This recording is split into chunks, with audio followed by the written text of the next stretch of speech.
د سیمنیو درنو لیدونکو سلامونه مې ومنئ. نن را سره د پښتو ژبې ځوان تان او حسان سندرغاړی اغلی انجینر ګلورین باچا میلمه دی. د ده سره به لنډې خبرې وکړو ځکه دی هم په منډه دی او زه هم په منډه یم. نو باچا صاحب اول خو ته یورپ ته ښه راغلاست وایم، ستړی مه شئ، په خیر راغلی.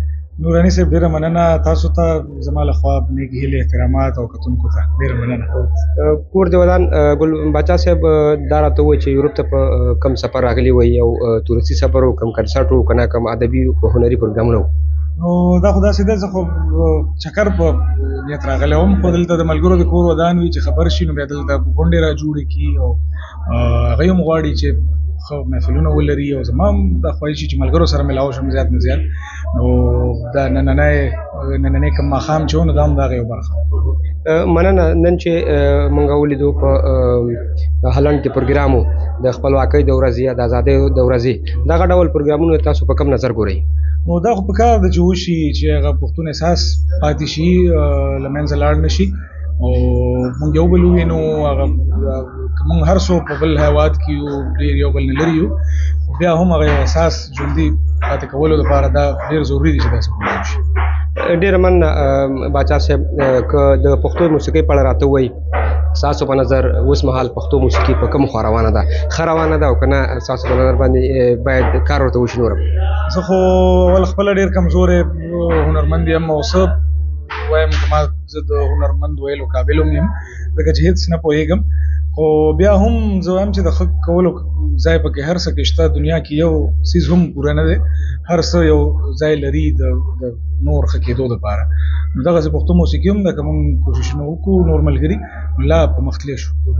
مننه باچا صاحب، تاسو ډېر ښه کار شروع کړی دی. نورو ځوانانو ته څه پیغام لرئ چې هغوی هم دغه ډول تاسو کار کوئ؟ آیا دغه تاسو کومه لاره شروع کړې یا نیولې ده دا ستونزمنه ده که نه ځینې خلک لنډمهال دپاره ګوري؟ ستاسو سپارښتنه لارښوونه به څه وي هغو ته؟ نو زه بیا دا ووایم، دا خو ستا ښه نظر دی چې ته زما نه دا رایه اخلي او زه خو د دې قابل نه یم، خو ستاسو د دې ځوابولو دپاره به زه دا ووایم چې هر یو څوک چې څه هم کوي، چې کوم ډول هنر هم کوي، نو باید هغې ته یو لوی فکر ولري چې راتلونکي کې زما د هنر اثر په ټولنې باندې څه دی. نو دا یو ضروري خبره ده چې هر یو هنرمند که هغه هر څه هنر کوي او چې دا یو پام یې وي دې ته چې زما د هنر په ټولنې اثر څه دی. مننه باچا صاحب. تاسو د شعر ډېر ښه انتخاب کوئ. په وروستیو کې ستاسو یو البم راغی د استاد خالق زیار.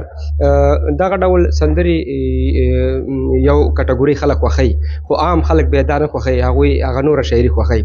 دا ډول شاعري چې ته ثبت کوې دا ستا خپل ذوق هم دی او که نه دې کې خو تاسو بازار په پام کې نه نیسئ؟ ځکه بازار کې خو نن سبا خلک هغه شی نه خوښوي چې هغه سړی په خوله نه شي ویلی. نو تاسو چې دا کار کوئ دا ستونزمن نه دی، دا سخته نه ده، د مارکیټ په نظر کې نه نیسئ؟ نو مارکیټ خو دا ده چې ټوله دنیا کې چې څه هم کېږي دا د مارکیټ په نظر کېږي.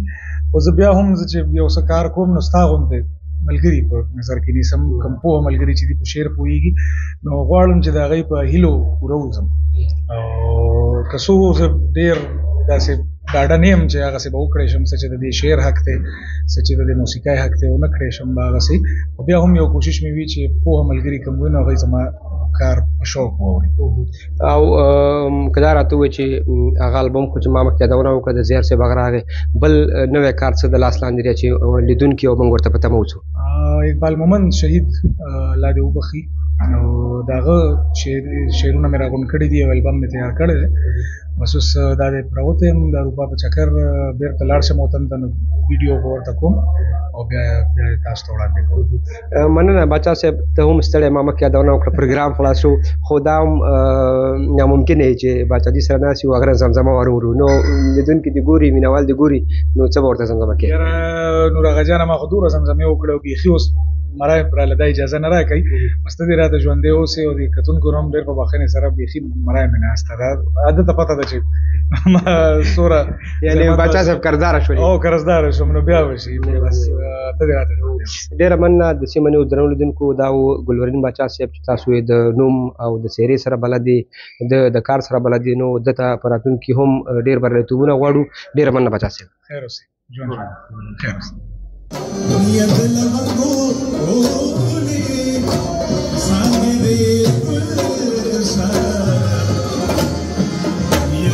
सोनी ना